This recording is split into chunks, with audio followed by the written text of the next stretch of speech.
Hello my dear student, जय Hind, good morning आप सबों को गणतंत्र दिवस की ढेर सारी शुभकामनाएं। तो इस बार जो है गणतंत्र दिवस का क्या थीम है? तो इस बार जो गणतंत्र दिवस का थीम है वो क्या है? स्वर्णिम भारत, स्वर्णिम भारत विरासत और विकास। स्वर्णिम भारत विकासत और विकास कहने का मतलब ये है कि आप अपने भारत को क्या करना है, ऐसा बनाना है कि जिससे आपके भारत का विरासत बची रहे, आपका। Hello my dear student, good morning. आप सबों का एक बार पुनः स्वागत है हमारे यूट्यूब चैनल और हमारे संस्थान में। तो हम लोग पिछले कई दिनों से जो है क्या कर रहे हैं, क्रैश कोर्स के जरिए जो है साइंस का रिवीजन कर रहे हैं। ये क्रैश कोर्स जो है वैसे बच्चों के लिए है जो 2025 में मैट्रिक बिहार बोर्ड का एग्जाम देंगे। तो चलिए हम लोग शुरू करते हैं। हम लोगों का जो चौथा चैप्टर है कार्बन और उसके यौगिक, उसका जो है लास्ट टॉपिक होगा या एक दो टॉपिक और बचा होगा, उस चीज के बारे में हम लोग देखते हैं। जो बच्चे क्लास 10th के एग्जाम देंगे वो कोई चैप्टर देखे ना देखे, एक बार आप हाइड्रोकार्बन का चैप्टर जरूर देखिएगा। हाइड्रोकार्बन में जो नोमेनक्लेचर है, जो नामांकन है, कार्बनिक यौगिक के जो संरचनाओं का निर्माण है, उसके एग्जाम्पल हैं, उसका जो नेम है वो सब पूछा जाता है। वो 10 नंबर का आता है फंक्शनल ग्रुप के साथ। कभी कभी फंक्शनल ग्रुप पूछता है कि निम्नलिखित यौगिक में कौन सा फंक्शनल ग्रुप पाया जाता है या निम्नलिखित फंक्शनल ग्रुप का क्या नाम है। तो ये जरूर देख लीजिएगा। 10 का 10 नंबर जो है कार्बन और उसके यौगिक से आता है। और आप चाहते हैं कि 10 नंबर आपका मिस ना हो तो आप हाइड्रोकार्बन चैप्टर में जो नोमेनक्लेचर है, नामांकन पद्धति है, वो आप जरूर देख लीजिएगा। उससे डायरेक्ट क्वेश्चन आता है, तो इस बात का ध्यान दें। तो चलिए बचा हुआ पार्ट जो है हम लोग शुरू करते हैं। बचा हुआ पार्ट हम लोग शुरू करते हैं। हाइड्रोकार्बन का बचा हुआ पार्ट ही है जिसमें हम लोग देखेंगे इंपोर्टेंट यौगिकों का क्या गुण धर्म है, वो हमारे लिए कितने लाभकारी है, कितने हानिकारक है। हम लोगों ने कल निर्माण देखा था। ये जो एथेनॉल है और एथेनोइक एसिड है, इसका निर्माण जो है किस तरह से किया जाता है व्यापक लेवल पर, व्यवसायिक लेवल पे। आज जो है उन सभी यौगिकों का हम लोग क्या देखेंगे, गुण धर्म देखेंगे। साथ ही साथ आज का टॉपिक है हम लोगों का साबुनीकरण। साबुनीकरण, साबुन का निर्माण कैसे होता है, अपमार्जक का निर्माण कैसे होता है, इसके क्या गुण धर्म होते हैं। साबुन और अपमार्जक आज का टॉपिक है हम लोगों का क्या, साबुन और अपमार्जक, soap and detergent, soap and detergent. तो हम लोग देखेंगे, इस चीज को विस्तार से देखेंगे। कल मैंने आपको बताया था, क्या बताया था कि एस्टर बनने की प्रक्रिया में ही क्या होता है, साबुन का निर्माण होता है। और इस प्रक्रिया को हम लोग क्या कहते हैं, साबुनीकरण कहते हैं। क्या कहते हैं, साबुनीकरण कहते हैं। एस्टर के बारे में मैंने आपको बताया था कि कोई भी एस्टर लीजिए, उस एस्टर में क्या कीजिए, कोई भी क्षार, क्षार, तो क्षार कैसा होना चाहिए, जलीय होना चाहिए, उसके साथ अभिक्रिया करवाइए, तब जाके आपको प्रोडक्ट के रूप में क्या मिलेगा, साबुन मिलेगा। क्या मिलेगा, साबुन मिलेगा। यह एस्टर का जो जलीय अपघटन है उससे भी क्या होगा, साबुन का निर्माण होगा। तो इस प्रक्रिया को ही हम लोग कहते हैं साबुनीकरण। क्या कहते हैं, साबुनीकरण। कल का टॉपिक हम लोगों का यहां से शुरू था। एस्टर का क्षारीय जलीय अपघटन से साबुनीकरण कहलाता है। एस्टर का जब आप क्षारीय जलीय अपघटन कीजिएगा तब क्या होगा, साबुन का निर्माण होगा। और यह प्रक्रिया ही क्या कहलाएगा, साबुनीकरण कहलाएगा। चलिए आज हम लोग देखते हैं साबुन और अपमार्जक। साबुन और अपमार्जक, ये साबुन और अपमार्जक क्या होता है, क्या होता है, ये पता हो या ना हो, हम अपने दैनिक जीवन में दोनों का इस्तेमाल करते हैं। लगाने वाला साबुन आता है हमारे यहाँ, कपड़ा धोने वाला साबुन आता है, उससे भी ज्यादा सफाई चाहिए तो सर्फ आता है, डिटर्जेंट अलग अलग ब्रांड के आते हैं। तो उसी चीज को हम लोग क्या करेंगे, देखेंगे। उसी चीज को क्या करेंगे, देखेंगे। ये साबुन एंड अपमार्जक। साबुन लंबी श्रृंखला वाले कार्बोक्सिलिक अम्लों के सोडियम और पोटासियम लवण होते हैं। ध्यान से सुनिए, ये कार्बोक्सिलिक अम्ल, जो अम्ल हम लोगों ने इससे पहले पढ़ा, कार्बोक्सिलिक अम्ल के क्या होते हैं, लंबी श्रृंखला वाले अणु होते हैं जिसकी अभिक्रिया किससे होती है, सोडियम और पोटासियम लवण से, सोडियम और पोटासियम लवण से। तो उसको एक एक करके एग्जाम्पल में हम लोग देखेंगे। दूसरा प्रॉपर्टी क्या है, साबुन केवल मृदु जल के साथ सफाई क्रिया करते हैं, कठोर जल के साथ प्रभावहीन होते हैं। साबुन सभी प्रकार के जलों के साथ अभिक्रिया नहीं करेगा, झाग उत्पन्न नहीं करेगा, इससे अच्छी तरह से सफाई नहीं हो पाएगी। साबुन हमेशा क्या करता है, जो ताजा जल है उसके साथ ही अभिक्रिया करता है। ताजा जल का मतलब है कि उसमें बहुत ज्यादा मिनरल्स, आयंस नहीं होना चाहिए। उस जल को हम लोग क्या कहते हैं, मीठे पानी कहते हैं, या मीठा जल कहते हैं, या ताजा जल कहते हैं।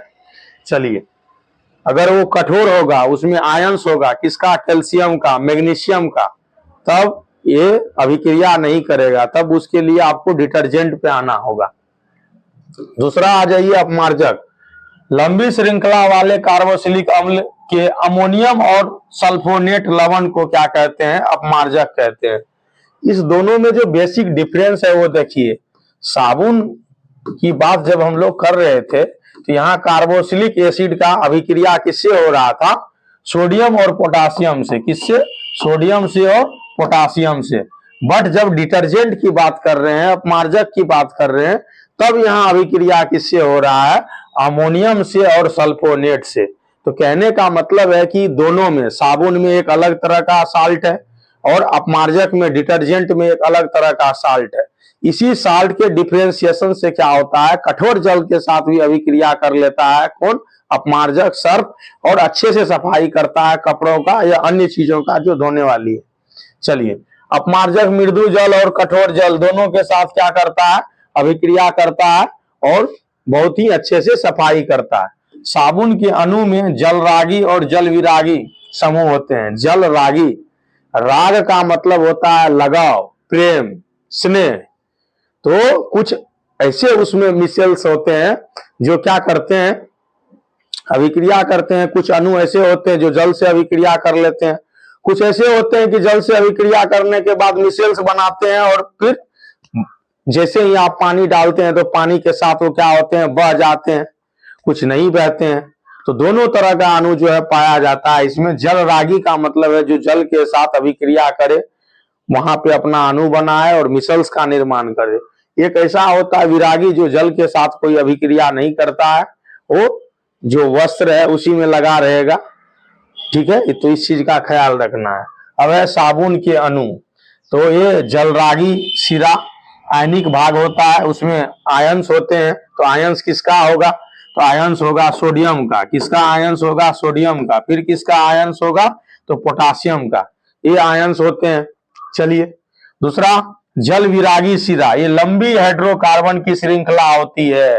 ये लंबी हाइड्रोकार्बन की श्रृंखला होती है जो जल विरागी होती है। जल से इसका लगाव नहीं होता है, ये जल से दूर रहता है। आपको जिससे नफरत होगा आप उसके आसपास भी नहीं रहेंगे, उसको देखना भी पसंद नहीं करेंगे। ऐसा ही नेचर किसके साथ होता है, केमिस्ट्री के साथ भी होता है, प्रकृति के साथ भी होता है। तो ये जल रागी है, ये जल के साथ अभिक्रिया करेगा और मिसेल्स का निर्माण करेगा। उसके बाद जो जल विरागी है वो जल से अलग रहेगा, दूसरी छोर पे रहेगा। और इस तरह से सफाई की जो प्रक्रिया है साबुन के जरिए जो है संपन्न हो पाएगा, संभव हो पाएगा। तो अब हम लोग प्रक्रिया पे ध्यान देंगे। साबुन की सफाई प्रक्रिया, अधिकांश मेल तेलीय होता है और जल विरागी छोर इस मेल के साथ जुड़ जाता है। दूसरा, जल के अणु जलरागी छोर पर साबुन के अणु को क्या करता है, घेर लेता है और घेरने के बाद अच्छे तरह से सफाई के लिए उसको तैयार करता है। जब सफाई के लिए उसको तैयार करता है, सफाई होती है, तब मिसेल्स का निर्माण होता है। और जब मिसेल्स का निर्माण होता है और पानी डालते हैं आप, उसको 2 बार 4 बार ऊपर नीचे करते हैं, प्रेस करते हैं, तो उससे क्या होता है, तेजी से वो बाहर निकलता है, वो मेल तेजी से बाहर निकलता है और इससे आपकी कपड़े की सफाई जो है हो जाती है। तो ये देखिए, ये अलग अलग मेथड है। आप देखते हैं जब आप बाहर निकलते हैं, हवाएं चलती है, धूल उड़ता है, बहुत सारा जो ऑयली डस्ट है जिसमें थोड़ा सा फैट लिपिड होता है, तेल वगैरह आप लगाते हैं, वो सारा का सारा चीज आपके जो ड्रेस है, यूनिफॉर्म है, जो कपड़ा है, उसका जो फाइबर्स है उस पे क्या होता है, चिपक जाता है। और हमारे शरीर में भी तो है, हमारे शरीर में जो देखिए आप, शरीर से जो पसीना निकल रहा है, तो शरीर में जो अपर पार्ट में जो भी उत्सर्जी पदार्थ है, जो फैट्स है, वो भी अपर लेयर जो है किसके रूप में, पसीने के रूप में या चिपचिपा पदार्थ के रूप में, वो भी क्या होता है, अंदर अंदर लगता है। तो उस तरह के कपड़ों की सफाई के लिए इस तरह के प्रक्रिया का इस्तेमाल होता है साबुन में। तो सबसे पहले क्या होगा, जो उसमें मेल होगा, मेल हमेशा कैसा होता है, तेलीय होता है, उसमें ऑयल होता है, फैट्स होता है, ये क्या करता है, जल विरागी हो जाता और उससे भाग जाता है उसके साथ। और जो साबुन का कण है वो जल रागी होता है, साबुन में अच्छे से डिजोल्व होके घुल के कपड़ों में क्या किया जाता है, रगड़ा जाता है, लगाया जाता है। तो इस चीज का आपको क्या करना है, ख्याल रखना है। कभी कभी पूछता है कि साबुनीकरण से आप क्या समझते हैं, कपड़े की सफाई कैसे की जाती है, तब उस समय आपको क्या करना होगा, ध्यान रखना होगा। चलिए इसके स्ट्रक्चर को आप देख लीजिए ताकि कोई समस्या ना हो। ये रही साबुन के अणु और मिसेल्स की संरचना, कैसे ये बनता है देखिए। ये है तेलीय कण, ये बीच वाला तेलीय कण है जिसको आप क्या कह सकते हैं, मेल कह सकते हैं। मैल, जो मैल आप कहते हैं वो ये है। और ये है हाइड्रोकार्बन की संरचना, और ये है आपका क्या, सोडियम आयंस। क्या है ये, सोडियम आयंस। और इस तरह से क्या हो रहा है, मिसेल्स या मिसेली संरचना का निर्माण हो रहा है। तो ये क्या करेगा, ये तेलीय कण जो ये मेल है इसको खींच के एक अलग मिसेल्स बनाएगा, और जैसे ही आप पानी डालिएगा तो पानी के साथ ये क्या हो जाएगा, बह जाएगा। पानी के साथ ये क्या हो जाएगा, बह जाएगा। तो साबुन का जो कण है, साबुन का जो मॉलिक्यूल्स है वो क्या होगा, जल रागी होगा, जल के साथ अभिक्रिया करेगा और ताकि धुलने में आसान हो। लेकिन ये जो मिसेल्स है ये क्या होगा, जल विरागी होगा। जैसे ही आप जल डालिएगा उससे तो लगा है नहीं, जो अभिक्रिया करेगा तो उसके साथ ये बह जाएगा, भाग जाएगा और आपका कपड़ा जो है साफ हो जाएगा। इस प्रक्रिया में साबुन के अणु और तेलीय मेल का पायस बनता है और विभिन्न भौतिक विधि जैसे पटकना, डंडे से पीटना, आप कपड़े को जब साफ करते हैं तो ये सारा चीज आप करते होंगे, जो खुद खींचते हैं, नहीं तो देखे होंगे। कोई ऐसे पटक रहा है पाट पे धराधर, कोई बरस मार रहा है, कोई धोबी पाट वाला डंडे से पीट रहा है कपड़े को। तो ये भौतिक प्रक्रिया है। और ब्रूश से रगड़ना आदि की सहायता से वस्त्र को क्या करते हैं, साफ करते हैं।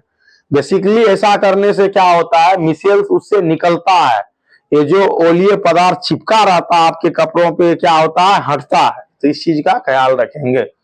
अब है अघुलनशील पदार्थ या स्कम। तो कठोर जल में प्रयुक्त मैग्नीशियम और कैल्शियम लवण साबुन के जल राग भाग से अभिक्रिया करके अघुलनशील पदार्थ या स्कम बनाते हैं, जिसके कारण सफाई की प्रक्रिया बाधित हो जाती है, सफाई नहीं हो पाता है। इसलिए कहा जाता है कि साबुन जो है सफाई के लिए उपयुक्त नहीं होता है, क्योंकि पानी हमेशा हर जगह का आपको जो है क्या होगा, आयरन लेस नहीं मिलेगा, मिनरल्स लेस नहीं मिलेगा। वहां पे ये जो मैग्नीशियम है और आपका जो ये कैल्शियम है ये पाया ही जाएगा। ये जब पाया जाएगा तो जल हो जाएगा कठोर, साबुन उस पर काम करेगा नहीं, झाग उत्पन्न होगा नहीं, कपड़े की सफाई नहीं होगी। तब आप डिटर्जेंट का इस्तेमाल कीजिए। अपमार्जक के अणु आवेशित सिरा कठोर जल में उपस्थित कैल्शियम और मैग्नीशियम आयनों को साथ अघुलनशील पदार्थ नहीं बनाते। दैट मीन्स जो अपमार्जक के आवेशित सिरा होता है, कठोर जल में जो कैल्शियम है, मैग्नीशियम है, उसके साथ कोई अभिक्रिया नहीं करता है। जब आप अभिक्रिया ही नहीं करेंगे तो आप घुलेंगे मिलेंगे नहीं, अपना काम से मतलब रखेंगे। तो एक काम से मतलब रखता है और कपड़े की सफाई जो है आसानी से कर देता है। साबुन में क्या है, तो साबुन के जो जलरागी भाग है वो मैग्नीशियम और कैल्शियम से अभिक्रिया कर लेता है, और अभिक्रिया करने के बाद ये अघुलनशील बन जाता है। और जैसे ही अघुलनशील बन जाता है, तो अघुलनशील का क्या मतलब हुआ, जो घुलेगा ही नहीं। जब घुलेगा ही नहीं तो सफाई क्या होगी, तो नहीं हो पाती है। इस चीज का ख्याल रखना है। साबुन पूर्णतया जैव निम्नीकरण होते हैं, जबकि अपमार्जक नहीं होते हैं। जैव निम्नीकरण का मतलब है जब आप साबुन का इस्तेमाल करेंगे, साबुन झाग उत्पन्न करेगा, साबुन बह के नदी नालों में जाएगा, पानी जहां जमा है उस जलाशय में जाएगा, तो धीरे धीरे वो क्या होगा, डिकम्पोज हो जाएगा। डिकम्पोज हो जाएगा, उससे ज्यादा नुकसान नहीं होगा जलीय जीव को या पर्यावरण को। पर डिटर्जेंट की बात जब हम लोग करते हैं, ये डिटर्जेंट क्या होता है, ये डिटर्जेंट डिकम्पोज नहीं हो पाता है, इसका निम्नीकरण नहीं हो पाता है, तो इससे हमारे पर्यावरण में क्या होता है, पोल्यूशन होता है। इससे हमारे पर्यावरण में पोल्यूशन होता है। तो साबुन पर्यावरण हितैषी होते हैं लेकिन अपमार्जक नहीं होते हैं। अब क्वेश्चन ऐसा भी आ सकता है कि निम्नलिखित में से कौन अणु पर्यावरण के हितैषी है? साबुन, अपमार्जक और 2-3 चीज दे देगा नीचे, शैम्पू या बॉडी लोशन। तो आपको ध्यान में रखना है, इस चीज को ख्याल में रखना है। चलिए अब हम लोग संक्षेप में देखते हैं क्या क्या जो है, क्या क्या दिया है, संक्षेप में क्या क्या दिया है। तो संक्षेप में ये किसका गुण है? संक्षेप में शायद ये ओवरऑल ये पूरे चैप्टर का गुण दिया हुआ है। खास करके किसका गुण दिया हुआ है? हाइड्रोकार्बन के जो अणु है उसका गुण दिया हुआ है। तो उस चीज को हम लोग क्या करते हैं, संक्षेप में देखते हैं। संक्षेप का मतलब यहाँ क्या हो गया, सारांश। आपने अभी तक कार्बन और उसके यौगिक में जो सारा चीज पढ़ा, वो सारी चीजें यहाँ आपको जो है वन विजन में मिलेगा। देखिए और समझिए। चलिए, कार्बन सर्वतोमुखी तत्व है और कैसा तत्व है? तो अधातु है। कैसा है? अधातु है, अधात्विक तत्व है। चलिए, ये सभी जगह पाया जाता है। ऑलमोस्ट जो कंपाउंड है वो कार्बनिक कंपाउंड होते हैं, हमारे दैनिक जीवन में इस्तेमाल होने वाले। कार्बन ऑक्सीजन, नाइट्रोजन, हाइड्रोजन और क्लोरीन जैसी अधातुओं के समान कार्बन का परमाणु संयोजी इलेक्ट्रॉन की साझेदारी करता है। कहने का मतलब है जैसे ऑक्सीजन ऑक्सीजन से, हाइड्रोजन हाइड्रोजन से, नाइट्रोजन नाइट्रोजन से, क्लोरीन क्लोरीन से अभिक्रिया करता है, उसी तरह से कार्बन कार्बन से भी अभिक्रिया करता है। और इन तत्वों के साथ भी क्या करता है, पार्टनरशिप करके इलेक्ट्रॉन को आपस में बांट करके, बॉन्डिंग करके करोड़ों कंपाउंड का निर्माण करता है। चलिए, तीसरा, श्रृंखलन समावयवता चतुसंयोजकता के फलस्वरूप कार्बन अधिक यौगिकों का निर्माण करता है, जो अन्य किसी तत्वों में ये गुण नहीं पाया जाता, इसलिए उसके यौगिक कम है, इसके सबसे अधिक है। कार्बन एकल, द्वि और त्रि आबंधन बनाता है। ये वही चीज है कि कार्बन कार्बन के बीच सिंगल बॉन्ड, डबल बॉन्ड और कार्बन कार्बन के बीच ट्रिपल बॉन्ड। ये जो वेरिएशन है ये आपको कार्बन में मिलेगा, अन्य तत्वों में भी मिलेगा, लेकिन एक ही मिलेगा, या तो सिंगल होगा या डबल होगा या ट्रिपल होगा। ये नहीं कि सिंगल डबल ट्रिपल सब पाया जाए, वो सिर्फ कार्बन में है। चलिए, अब कार्बन एवं हाइड्रोजन मिलकर हाइड्रोकार्बन बनाते हैं, जो संतृप्त और असंतृप्त हो सकते हैं। हाइड्रोकार्बन के बारे में हम लोग पढ़ चुके हैं। हाइड्रोकार्बन का जब फैमिली की बात करते हैं तो वो क्या है, एक संतृप्त है, एक असंतृप्त है। जब श्रृंखला की बात करते हैं तो एक बंद श्रृंखला है और एक खुली श्रृंखला है। ये सब चीज आपको पहले बता दिए हैं, अगर आप नहीं पढ़े हैं तो वीडियो जाके देखिए, वहां से आप पढ़िए। संरचना के आधार पर हाइड्रोकार्बन सीधी श्रृंखला वाले, शाखित श्रृंखला वाले अथवा चक्रीय श्रृंखला वाले हो सकते हैं। ऐसे ये देखिए, ये कार्बन कार्बन के बीच ये श्रृंखला जो है सीधी श्रृंखला है, ये कार्बन कार्बन के बीच खुली श्रृंखला के साथ ब्रांच है, और शाखित हो गया। उसके बाद जो है रिंग, रिंग का मतलब ये है जो हम आपको बताए साइक्लिक। इस तरह से कार्बन क्या करता है, अपना अलग अलग स्ट्रक्चर भी तैयार करता है, अपना अलग अलग स्ट्रक्चर भी तैयार करता है। तो इतने सारे वेरिएशन की वजह से ये ज्यादा यूजफुल है। इसमें ज्यादा गुण होगा, वो ज्यादा पॉपुलर होगा, ज्यादा उसका इस्तेमाल होगा। चलिए, एक ही अणु में अलग अलग संरचनात्मक व्यवस्था संभव होती है और इसे क्या कहते हैं, समावयन कहते हैं। ठीक है, इसे समावयवता भी कहते हैं। इस चीज के बारे में भी मैं आपको बता चुका हूं। चलिए, अब बचा हुआ जो है गुण, उस चीज को हम लोग देखते हैं। बचा हुआ गुण क्या है, बचा हुआ गुण क्या है, बचा हुआ गुण को देख लेते हैं। उसके बाद एक दो क्वेश्चन देख लेंगे, ताकि ये समझ में आए कि क्वेश्चन आता कैसे है, क्वेश्चन आता कैसे है, उस चीज को देखेंगे क्वेश्चन कैसे आता है। चलिए, हाइड्रोकार्बन में विषम परमाणु हाइड्रोजन को प्रतिस्थापित करते हैं। विषम परमाणु जो हाइड्रोजन से अलग परमाणु है किसी और एलिमेंट का और हाइड्रोजन से ज्यादा रिएक्टिव है, ज्यादा अभिक्रियाशील है, वो हाइड्रोजन को हटाएगा और उस वहां अपना जगह लेगा। इसको कहते हैं प्रतिस्थापन, डिस्प्लेसमेंट।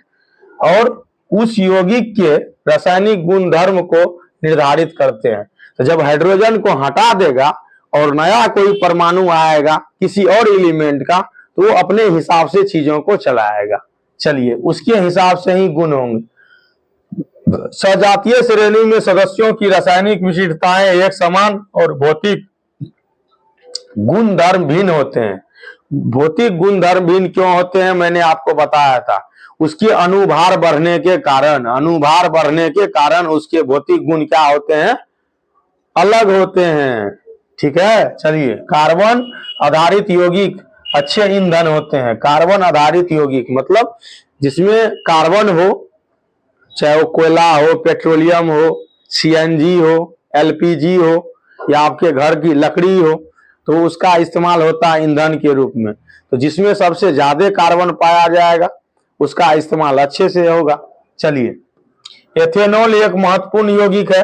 यह क्रियाशील धातुओं के साथ अभिक्रिया करता है और निर्जलीकरण के पश्चात ये एथीन गैस बनाता है। ये सब अभिक्रिया हम लोग पढ़ चुके हैं। ये एथेनॉल की बात हो रही है। पिछले दिन का क्लास किस पे बेस्ड था, वो एथेनॉल पे ही बेस्ड था। ठीक है, तो एथेनॉल एक महत्वपूर्ण यौगिक है। ये क्रियाशील धातुओं के साथ अभिक्रिया करता है। अब क्रियाशील धातु आपको बताए थे, क्रियाशीलता समूह में जो ऊपर का 4 धातु था वो क्रियाशील धातु था, उसके साथ अभिक्रिया करता है और निर्जलीकरण के पश्चात जब इससे जल खत्म हो जाता है, जल गायब हो जाता है, जल समाप्त हो जाता है, तब ये क्या बन जाता है, तब ये एथीन बन जाता है। तब ये क्या बनता है, तब ये एथीन बन जाता है। इस चीज का भी ख्याल रखेंगे, इस चीज का भी ख्याल रखेंगे किससे क्या बनता है। चलिए, एथेनोइक अम्ल एक अन्य महत्वपूर्ण यौगिक है। ये एथेनॉल के साथ अभिक्रिया करके मृदु गंध वाले एस्टर का निर्माण करता है और इस प्रक्रिया को क्या कहते हैं, एस्टेरीकरण कहते हैं। मैंने कल ही ये वीडियो में बताया था, कल के क्लास में आप जाके देखिएगा। जो बच्चे नहीं समझे हैं, जो सिर्फ ये वीडियो देखते हो, पिछले का सारा वीडियो देखिए। हर दिन एक एक वीडियो आ रहा है, टॉपिक वाइज आ रहा है और अच्छे से बता के आ रहा है। देखिए, सफाई प्रक्रिया के लिए साबुन और अपमार्जक दोनों का इस्तेमाल होता है। दोनों का उपयोग होता है। अपमार्जक मृदु एवं कठोर जल के साथ, दैट मीन्स दोनों प्रकार के जल के साथ अभिक्रिया करता है और प्रभावशाली ढंग से क्या करता है, सफाई करता है। इससे कपड़े की सफाई बहुत अच्छे तरीके से होता है। लेकिन ज्यादा डिटर्जेंट का इस्तेमाल ना करें, उससे पर्यावरण को नुकसान है, पर्यावरण को क्षति है, इससे पोल्यूशन बढ़ेगा। आप कपड़ों का इस्तेमाल जो है सिचुएशन के हिसाब से करें, स्थिति के हिसाब से करें। देख ले कहाँ जाना है, किस तरह का कपड़ा पहनना है, उससे क्या होगा, आपका जो कपड़ा है उसी हिसाब से गंदा होगा और उसी हिसाब से आप जो है अपमार्जक का इस्तेमाल करेंगे, डिटर्जेंट का इस्तेमाल करेंगे। साबुन अगर लगाना है तो लगाइए, कोई दिक्कत नहीं है। आपके घर का वाटर अगर बिल्कुल सही हो, उसमें ज्यादा मिनरल्स आयरन्स ना हो, कठोर ना हो, तो साबुन लगाइए, उससे पर्यावरण को कोई ज्यादा नुकसान नहीं है। चलिए, अब हम लोग थोड़ा सा क्या देख लेते हैं, प्रश्नावली देख लेते हैं, क्वेश्चन आंसर देख लेते हैं। ठीक है, तो इसमें पूछ रहा है, क्या पूछ रहा है, इसमें पूछ रहा है कि हाइड्रोजनीकरण के लिए, हाइड्रोजन बनाने के लिए निम्नलिखित में से कौन सा धातु प्रयोग किया जाता है, किस धातु को उत्प्रेरक के रूप में काम किया जाता है। तो उत्प्रेरक क्या होता है, जो किसी रासायनिक अभिक्रिया को क्या करे, करवाए, उसके स्पीड को बढ़ाए, स्पीड को जो है घटाए, उस चीज को क्या कहते हैं, उत्प्रेरक कहते हैं। तो सामान्यतः किसी रासायनिक अभिक्रिया में स्पीड बढ़ाने के लिए ही उत्प्रेरक का इस्तेमाल होता है, घटाने के लिए नहीं होता है। लेकिन वो एज ए रिएक्टेंट काम नहीं करता है, सिर्फ अपनी उपस्थिति को क्या करता है, दर्ज करता है और अभिक्रिया करवाता है। वह स्वयं उसमें भाग लेके प्रोडक्ट का निर्माण नहीं करता है, बस अपनी उपस्थिति को बरकरार रखता है।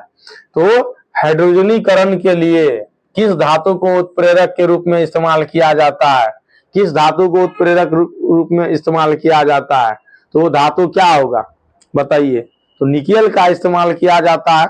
अब चलिए, हेक्सेन के अणु में कितने एकल बॉन्ड है। हेक्सेन, हेक्सेन लिखा हुआ है 1 2 3 4 5 6 एकल बॉन्ड 1 2 3 1 2 1 2 1 2 1 2 1 2 3।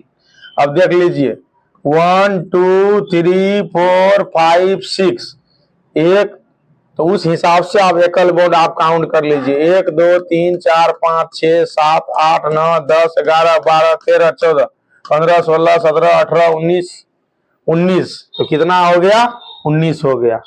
देख लीजिए, अब इसको लिखेंगे, अगर हेक्सेन लिखेंगे ये 6 हो जाएगा और ये कितना हो जाएगा 6 दूना 12 और 12 और 2 ठीक है 14। ये क्या हो गया, तो ये हेक्सेन हो गया। ये क्या हो गया, ये हेक्सेन हो गया। ये क्या हो गया, ये हेक्सेन हो गया। तो अब देख लीजिए आप यहाँ पे किस तरह से हम लोगों ने इसको काउंट किया। एक बार आप पुनः देख लीजिए 1 2 3 4 5 6 7 8 9 10 11 12 13 14 15 16 17 18 19 ठीक है। देख लीजिए आप अच्छे से। तो इस तरह से आपको क्या करना है, काउंट करना है। N2 अणु में कौन सा आबंधन होता है, N2 अणु में कौन सा आबंधन होता है, तो नाइट्रोजन के बीच जो है ट्रिपल बॉन्ड होता है। नाइट्रोजन नाइट्रोजन के बीच ट्रिपल बॉन्ड होता है, त्रिआबंधन होता है। किस पदार्थ का दहन ज्वाला रहित होता है, दैट मीन्स उससे रोशनी नहीं निकलती है। मोमबत्ती, चारकोल, लकड़ी, एलपीजी। चारकोल ठीक है, एलपीजी को भी जलाइएगा तो उससे ज्यादा ज्वाला या रोशनी नहीं निकलती है, खाना बनाने में इस्तेमाल होता है। ठीक है, साबुन उद्योग का उत्पादन है ग्लिसरॉल, ग्लूकोज, एस्टर और प्रोपेनॉल। ठीक है, तो एस्टर टूटने से ही क्या होता है, साबुन बनता है। उत्पाद, साबुन उद्योग का उत्पाद क्या होगा, तो ग्लिसरॉल भी होगा, ग्लिसरॉल का इस्तेमाल होता है। और एस्टर का जब हम लोग अपघटन करते हैं तब क्या होता है, साबुन का निर्माण होता है। ठीक है, इस चीज का ख्याल रखना है। एल्काइन की समान जातीय श्रेणी का तीसरा सदस्य क्या है, तीसरा सदस्य क्या है, तो एल्काइन में बताए थे बाबू 2 से शुरू होता है। तो ये हो गया पहला, ये हो गया दूसरा और ये हो गया तीसरा। ये हो जाएगा कार्बन 4। कार्बन 4 को क्या कहते हैं, ब्यूटाइन कहते हैं। तो इस तरह से क्वेश्चन जो है आपका आएगा, इस चैप्टर से इस तरह का क्वेश्चन आएगा। और भी क्वेश्चन है, देखिए देख लेते हैं, जब अभी टाइम है तो देख लेते हैं, थोड़ा सा ध्यान रखना होगा। ठीक है, तब जाके इस चीज को आप समझेंगे। अब चलिए, अब क्या है, अब क्या कह रहा है, निम्नलिखित में से किसका उपयोग सिरप के रूप में किया जाता है, सिरप के रूप में किया जाता है। एथेनॉल, मेथेनॉल, शर्करा, एथेनॉल। मैंने बताया था ड्रग्स के बारे में, याद कीजिए कि ड्रग्स में थोड़ी मात्रा में इसका इस्तेमाल होता है सिरप के रूप में, ताकि जो मरीज पीता हो तो पीने के बाद उसे थोड़ा सा मदोशी हो, नींद आए, शरीर में अच्छे से उसका दवा काम करे, तो वहां पे इसका इस्तेमाल होता है। चलिए आगे, उसके बाद देखिए क्या है, उसके बाद कौन सा क्वेश्चन है, उसके बाद कौन सा क्वेश्चन है, उसके बाद क्या है क्वेश्चन में, क्वेश्चन में है CHO है। CHO क्या है, इस फंक्शनल ग्रुप का क्या नाम है, याद कीजिए। मैंने आपको वीडियो में बताया था कि इस तरह से क्वेश्चन आता है। तो CHO है बाबू एल्डिहाइड। CHO को क्या कहते हैं, एल्डिहाइड कहते हैं। याद कीजिए, इसी के लास्ट में जो लगता है सफिक्स, वो क्या लगता है, एल। चलिए, बेंजीन का आणविक सूत्र क्या होता है, C6 और H6। इसको हम लोग क्या कहते हैं, बेंजीन कहते हैं। क्या कहते हैं इसको, बेंजीन कहते हैं। C6H6। इसका संरचना देखिए कैसे होता है, ऐसे 1 2 3 1 2 3 हो गया बेंजीन। डबल बॉन्ड, एक छोड़ दीजिए फिर डबल बॉन्ड, एक छोड़ दीजिए फिर डबल बॉन्ड, और ये आपका बेंजीन बन के तैयार हो गया, बेंजीन बन के तैयार हो गया। अगर कार्बन को दिखाना है तो ऐसे दिखाना है।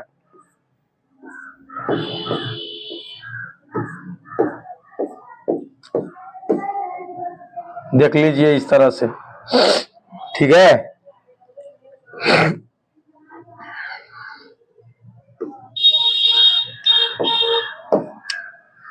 ये रहा आपका बेंजीन, और एक एक हाइड्रोजन सब में लगेगा तो 6 कार्बन और 6 हाइड्रोजन होता है, 6 कार्बन और 6 हाइड्रोजन होता है।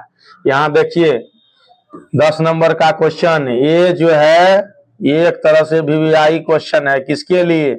जनरल कंपटीशन के लिए। जनरल कंपटीशन के लिए निम्नलिखित में से कौन असत्य कथन है, पहचान कीजिए। ग्रेफाइट विद्युत का सुचालक होता है, सही है। हीरा इतना पर पिघलता है, गलत है।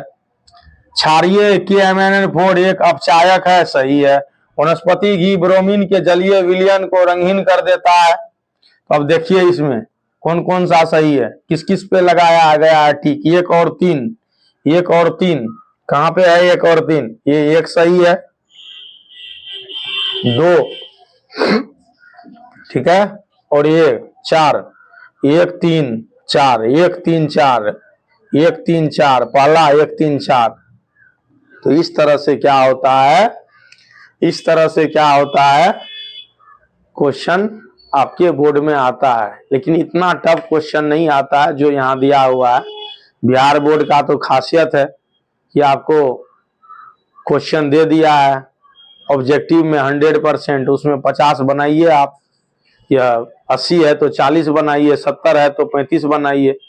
उस हिसाब से आप देख लीजिए आपको कितना ज्यादा जो है इजी कर दिया है।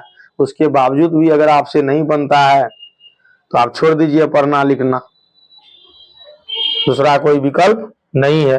तो इस तरह से क्वेश्चन देख लीजिए।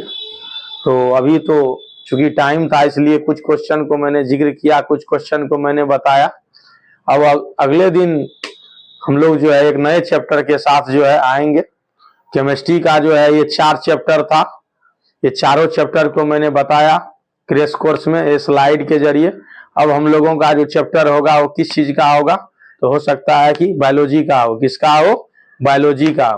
तो बायोलॉजी का सीरीज शुरू करेंगे, उसके बाद चलेगा, ये चलता रहेगा जब तक आपका एग्जाम आएगा, उससे पहले खत्म हो जाएगा। तो आप लोग इसी तरह से देखते रहिए, तैयारी को जो है बरकरार रखिए, घर में पढ़िए। और आप सबों का जो एक बार पुनः स्वागत है हमारे YouTube चैनल पे। अगर वीडियो आप लोगों को अच्छा लगे तो उसको लाइक कीजिए, शेयर कीजिए, चैनल को सब्सक्राइब कीजिए, उन बच्चों तक पहुंचाइए जो 10वीं का एग्जाम का तैयारी करते हैं या जो 9th से 10th में आने वाला है, ताकि वो देखे पढ़े। आप सबों को आने वाला जो 26 जनवरी है कल, गणतंत्र दिवस की ढेर सारी शुभकामनाएं। अपने दिल में, अपने जहन में अपने राष्ट्र के प्रति, अपने देश के प्रति, उनके संसाधन और संपत्ति के प्रति हमेशा सद्भाव रखिए, बंधुत्व और भाईचारा रखिए, अपना राष्ट्र की एकता अखंडता जो है वो बनाए रखिए, और अपनी काम को ईमानदारी से कीजिए। जब आप अपनी काम को ईमानदारी से कीजिएगा, अपने अंदर ईमानदारी लाइएगा, तो आप देश के एक सच्चे और अच्छे नागरिक बनिएगा।